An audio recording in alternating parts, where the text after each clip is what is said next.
सबसे पहले आपका स्वागत है सर। जैसे एसपीओज़ की जो लड़ाई है वो लगातार आप लड़ रहे हैं पिछले कई सालों से, लेकिन बात करेंगे कुछ वक्त पहले डीजी का भी एक स्टेटमेंट आया था कि एसपीओज़ को लेकर कि इनके पास कोई भी स्कीम नहीं है एसपीओज़ को लेकर। तो अभी तक जो आपकी जो जंग है वो कहाँ तक पहुँच पाई है? सबसे पहले मैं आपका और आपके चैनल का धन्यवाद करना चाहूँगा, और दूसरा आपके जो बयान आपने पूछा मैं वो क्लियर करना चाहूँगा।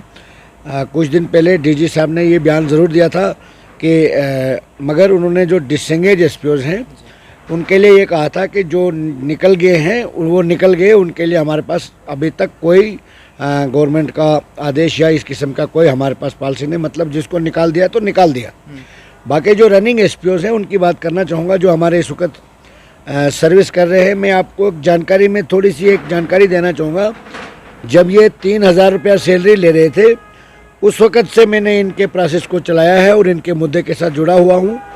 उस वक़्त के सिटिंग चीफ मिनिस्टर साहब ने मुझे ये बताया था, जब मैं इनका एक मेमोरेंडम लेके चीफ मिनिस्टर साहब के पास पहुँचा था और उन्होंने मुझे ये कहा था कि हम इनको निकालने वाले हैं, आप इनकी तनख्वाह बढ़ाने वाले हो। मगर वो चीफ मिनिस्टर बाद में नहीं रहे, आज वो हर जगह पर घूम रहे हैं अपनी कुर्सी के लिए।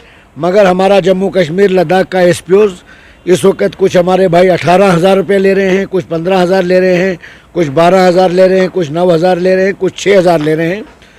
उसकी जदोजहद जो है वो मैंने कंटिन्यू रखी।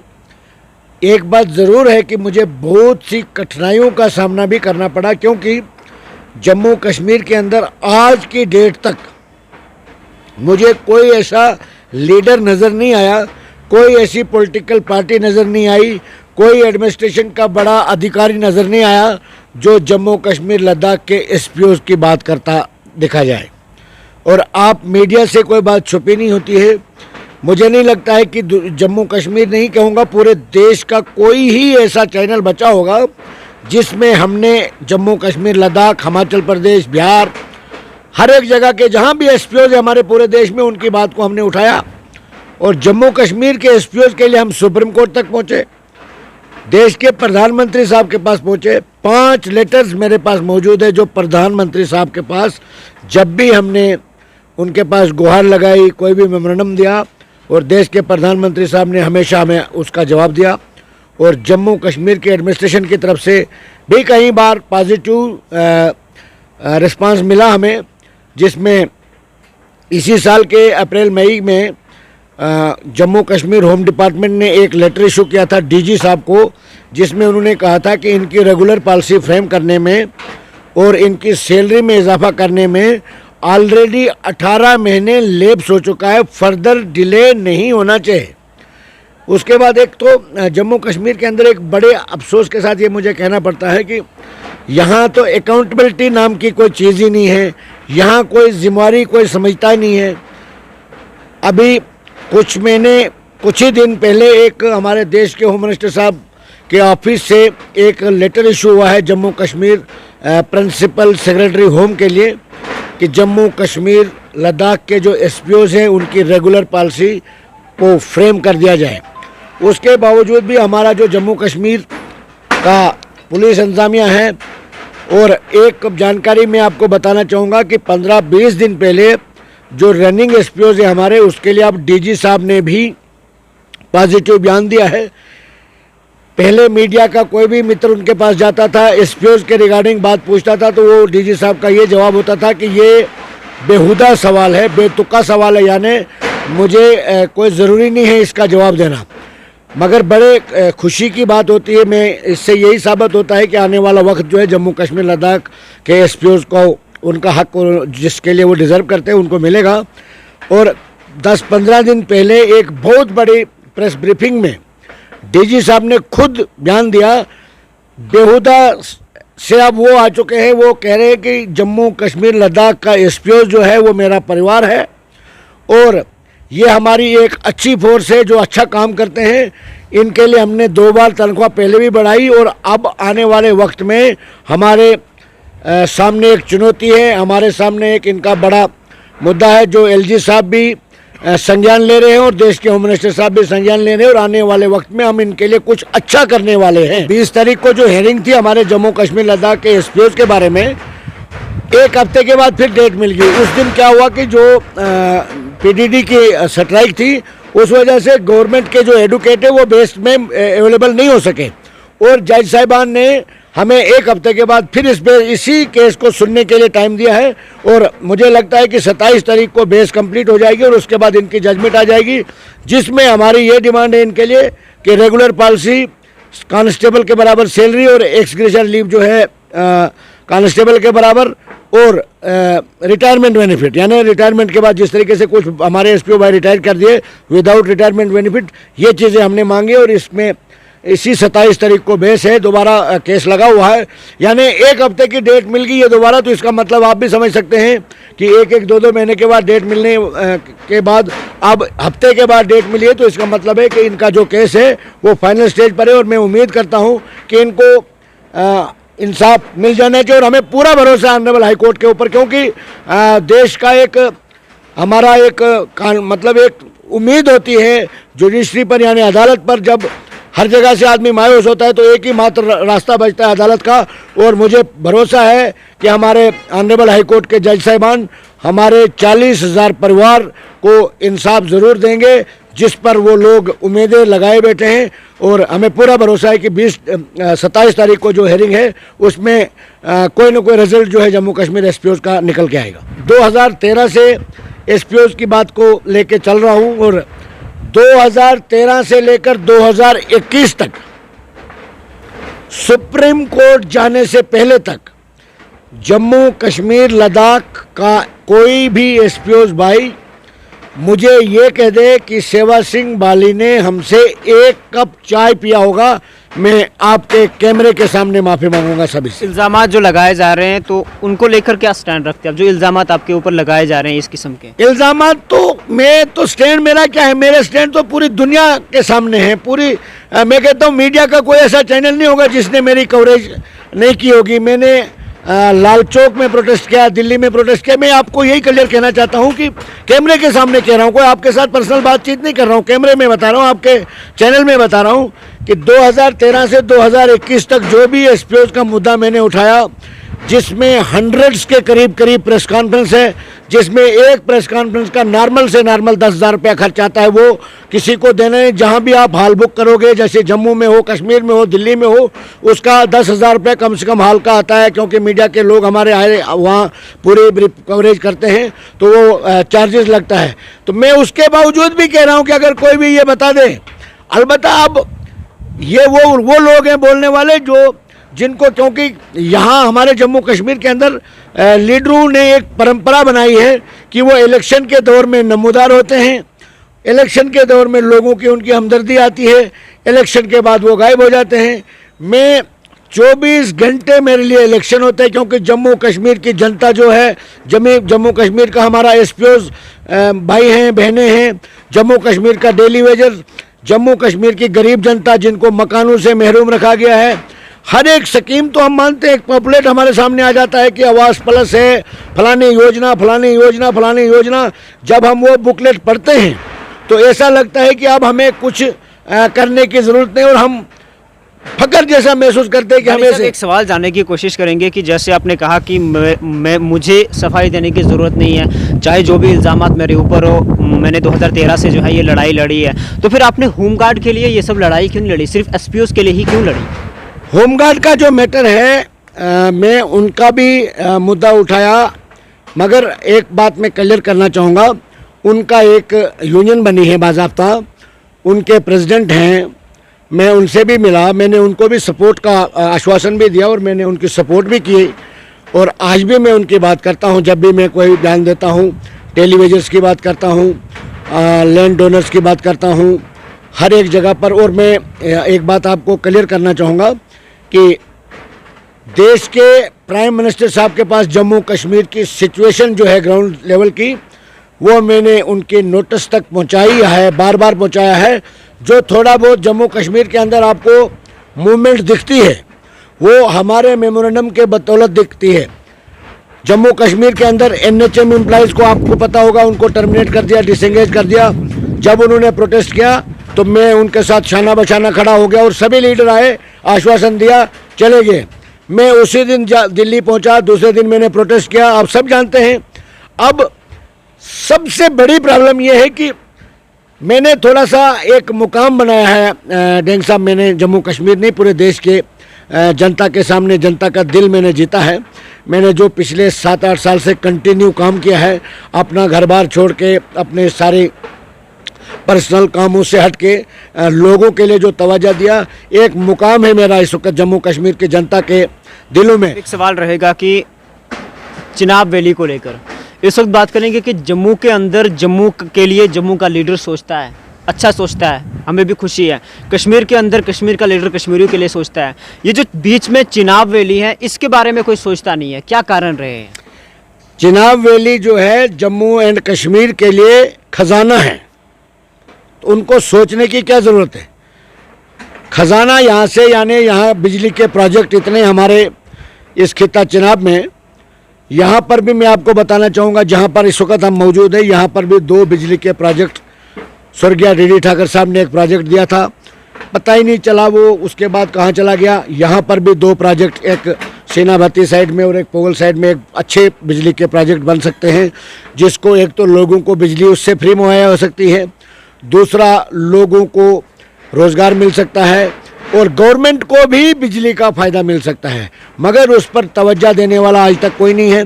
खिता चिनाब में आपने देखा होगा कि हज़ारों कंपनियां आती है, इस वक्त 4 लाइन का काम है, रेलवे का काम है, चारों तरफ से, और बाहर के लोग यहाँ पर आते हैं। यहाँ के लोगों को मजदूरी नहीं मिलती, उनकी नुमाइंदगी करने वाला कोई नहीं है। यहाँ के लीडर, मेत्रा में एक पुल है, मैं जब वहाँ से गुजरता हूँ मैं अपने आप में सोचता हूँ यहाँ पर डिस्ट्रिक्ट के DC साहब, डिस्ट्रिक्ट के SSP साहब, हमारे सिटिंग MLA जो भी जब रामबन बनिहाल के MLA रहे होंगे, गोल के रहे होंगे, वो ज़रूर इस पुल से गुजरते होंगे। राजा हरि सिंह महाराजाओं के दौर का वो पुल है, वो इन लोगों से नहीं बन सका, तो ये डेवलपमेंट करने की बात है। मैं रामबन के कई इलाकों में गया हूँ, आज भी डेंग साहब वहाँ पर सड़कें नहीं हैं। आखिर क्यों चिनाब वैली को जो है इस तरह की नज़र से देखा जाता है लीडरों के द्वारा, जबकि जम्मू के अंदर भी जम्मू के लिए सोचा गया है, कश्मीर के अंदर कश्मीर के लिए सोचा जा रहा है, तो फिर चिनाब वैली में ऐसा किया कि चिनाब वैली को पीछे कहीं भी किसी के लिए नहीं सोचा जा रहा है। सबको पता है, जम्मू के लीडरों को पता है कि ये खिता चिनाब के लोग समझदार लोग, मतलब सादे लोग हैं। इनको हम जब इलेक्शन के दौर में एक भड़काऊ भाषण देंगे, जज्बाती बनाएंगे, तो इन्होंने वोट दे देना है। ये गरीब लोग हैं, बैकवर्ड लोग हैं, इनकी पहुंच उतनी नहीं है, इनको सिर्फ आज तक वोट बैंक के लिए इस्तेमाल किया और आगे भी इनकी यही कोशिश जारी रहती है। बाकी जम्मू वालों को, किसी के जम्मू का लीडर कोई नहीं है, कश्मीर का कोई लीडर नहीं है, इनको सिर्फ अपने वोट की बात। देखिए, मैं आपको एक बात बताना चाहूँगा, अगर सच्चाई है तो सच्चाई कड़वी तो ज़रूर है। दफ़ा 370 बोल रहे हैं वापस लाएंगे, दफ़ा 370 तो चला गया मेरे हिसाब से, मतलब जब उनको वापस लाना था तो जब वो कुर्सी पर बैठे थे तो जाने नहीं दिया जाना चाहिए था, या आज तक 70 साल से उसको इतना मजबूत कर देना चाहिए था कि उसको हटा ही नहीं सके कोई। ये सिर्फ लोगों को बेवकूफ़ बनाने वाली बात है। जम्मू में बैठ के लोग बोलते हैं, लीडर बोलते हैं जी हम 50 सीटें प्लस 50 प्लस सीटें लेंगे, कश्मीर वाले बोलते हैं हम दफ़ा 370 वापस लाएंगे।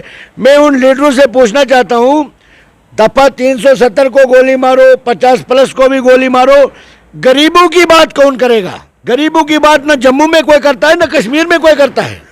ये सिर्फ अपनी वोट बैंक की राजनीति करते हैं। आज महबूबा मुफ्ती को पुंछ याद आ गया, रजौरी याद आ गया, भद्रवाह याद आ गया, कश्तवाड़ याद आ, सभी लीडर ऐसे एक के पीछे एक, मतलब रेस लगी है। पिछले 7 साल से 6 साल से ये कहाँ थे? उस वक्त ये लोग नहीं थे। अगर इनको आज लोगों की हमदर्दी याद आई है तो सिर्फ अपने वोट के लिए। अगर लोगों की हमदर्दी आई होती तो लोगों के लिए काम करोगे तो आपको नहीं पूछना है आप कौन होते हैं बोलने वाले। मैं अगर एक तरफ से 50 पार की नारा दिया जाता है, दूसरी तरफ से जम्मू कश्मीर के अंदर डेली वेजर विदाउट सैलरी काम कर रहे हैं, उनको कन्फर्म नहीं किया जा रहा है। SPOs का मुद्दा जो है सबके सामने, उसको हल नहीं किया जा रहा है। तमाम डिपार्टमेंट्स के डेली वेजर्स इस वक्त सड़कों पर है, इन चीज़ों को हल करो ना आप। आवास प्लस में लोग जो है जो डिजर्व करते हैं उनका आज भी लिस्ट में नाम नहीं है। एमजी नरेगा एक एक मात्र गरीब के लिए एक सहारा था गवर्नमेंट की तरफ से कि एमजी नरेगा चलो 100 दिन में 365 दिन में 100 दिन गवर्नमेंट ने गारंटी दी थी। और ये सेंट्रल से कोई पैसे की कमी नहीं है, जो हमारी यहाँ की एडमिनिस्ट्रेशन है ये इनका फेलियर है, क्योंकि ये उस पर तवज्जो ही नहीं देते हैं। यहाँ पर तो डेली वेजरों की तनख्वाह लेप्स तक करा दी इन बेशर्मों ने। कसूरवार किसको ठहरा रहे हैं आप इसका? जम्मू कश्मीर के अंदर जब तक रियासत का दर्जा बहाल नहीं होता और इलेक्शन नहीं होता है तब तक मुझे नहीं लगता है, या तो प्रधानमंत्री साहब को मैंने 2 मेमोरेंडम पहले भी दिए और अब कुछ दिनों के बाद दिल्ली जाके फिर एक दूंगा। मैंने कई बार देश के प्रधानमंत्री साहब को और देश के होम मिनिस्टर साहब को ये गुजारिश की है, जब तक वो डायरेक्ट कमांड जम्मू कश्मीर की नहीं संभालते हैं तब तक यहाँ के ये जो कुछ कठपुतली बन के कुछ लीडर काम करते हैं, कुछ पॉलिटिकल पार्टी की कठपुतली बन के, यहाँ पर आप देखिए कि 6 महीने के बाद एसएसपी को ट्रांसफर कर दिया जाता है, जो कानून में लिखा ही नहीं है। कम से कम पीरियड 2 साल किसी भी ऑफिसर को आप ट्रांसफर नहीं कर सकते हो, और वो ऑफिसर जिनको ट्रांसफर किया जाता है वो ईमानदार हैं। उनकी प्रॉब्लम ये होती है कि उन कठपुतली वालों की बात वो नहीं सुनते, वो जो जेन्युइन बात होती है उस पर वो खड़े रहते हैं, तो उनको पता ही नहीं चलता है कि उनकी ट्रांसफर कब हो गई। ये मेरे हिसाब से जमहूरियत का कत्ल है। तमाम चीज़ों को जम्मू कश्मीर के अंदर हर एक कानून का वायलेशन किया जा रहा है। जम्मू कश्मीर के लोग इस वक्त 90% लोग अपने आप को लावारिस समझते हैं।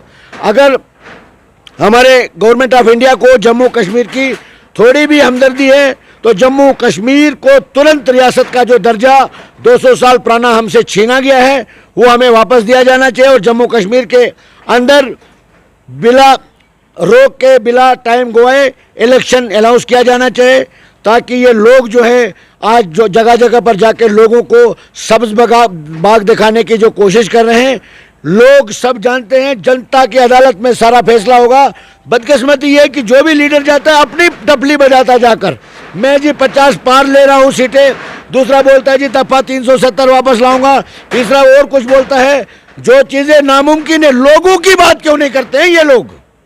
किसी लीडर ने ये बोला कि ये मैं सड़कें बनाऊंगा, यहाँ पर सड़कें नहीं मैं बनाऊंगा, क्यों नहीं बात करते? इसका मतलब है उनको अपने वोट, और वोट इनको पता है कि 70 साल से हमने धोखे में लिया, आज भी धोखे में लेंगे। मगर आज का युवा जो है, जो बेरोजगार युवा है, पढ़ा लिखा युवा है, हमारे इस इलाके में छोटा सा इलाका है, बड़ा दुख होता है कि हमारे नौजवानों को हाईवे में, 4 लाइन में, कंपनीज में, रेलवे में मजदूरी के लिए भी नहीं लगाया जाता है।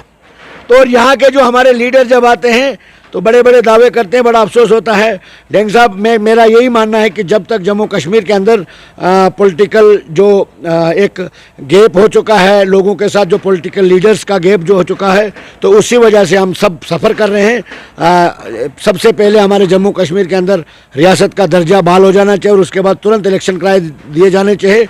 और लगता है आपको कि जैसे भाजपा सरकार ये कहती है कि पहले इलेक्शन करवाने, उसके बाद स्टेटहुड का जो दर्जा है वो दिया जाएगा? कोई भी दवाई जब पेशेंट को दी जाती है तो उसको पहले चेक किया जाता है कि रिएक्शन मत हो। ये तो एक लेबोरेटरी की तरह सारी चीज़ें हो रही है, बाकी लोगों की किसी को फिक्र नहीं है, ये मैं दावे से कह सकता हूँ। क्योंकि मैं जम्मू कश्मीर के ही नहीं, पूरे देश के कई रियासतों में जाता हूँ, जम्मू कश्मीर के हर डिस्ट्रिक्ट में जाता हूँ। लोगों की जो हालात है, खासकर गरीब जनता की और छोटे तबके के एम्प्लॉयज़ की, तो मैं आपसे बयान नहीं कर सकता हूँ। वो हालात हैं, अगर इन लीडरों को लोगों की हमदर्दी होती तो जनता की अदालत में जब ये जाते तो मुझे नहीं लगता है कि इनको बड़े बड़े झूठ बोलने पड़ते, क्योंकि वोट तो लोगों ने देना है ना। तो आप लोगों की बात क्यों नहीं करते हो? कहीं ना कहीं लोग भी इसके जिम्मेदार हैं। कहीं ना कहीं लोग तो जिम्मेदार, आज तक तो 70 साल से हम लोग ही जिम्मेदार हैं ना इसके। जब हम चुनाव ही नहीं कर सकते, जब हम पहचान ही नहीं कर सकते, लीडर की हम क्वालिटी नहीं परख सके आज तक, 70 साल से हमारी यही हालात है। जो चीज़ मैंने देखा, ये प्राइमरी हेल्थ सेंटर है हमारा PHC, मुझे नहीं लगा कि इसमें अपग्रेड आज तक हुआ। 2014 से मैं जब हेल्थ मिनिस्टर के लाल सिंह साहब थे, उस वक्त मैंने लेटर इशू करवा के लाया था कि इसको CHC बनाया जाए। High school Ramsu higher secondary का लेटर मेरे पास है, मैं आपको दिखाऊंगा।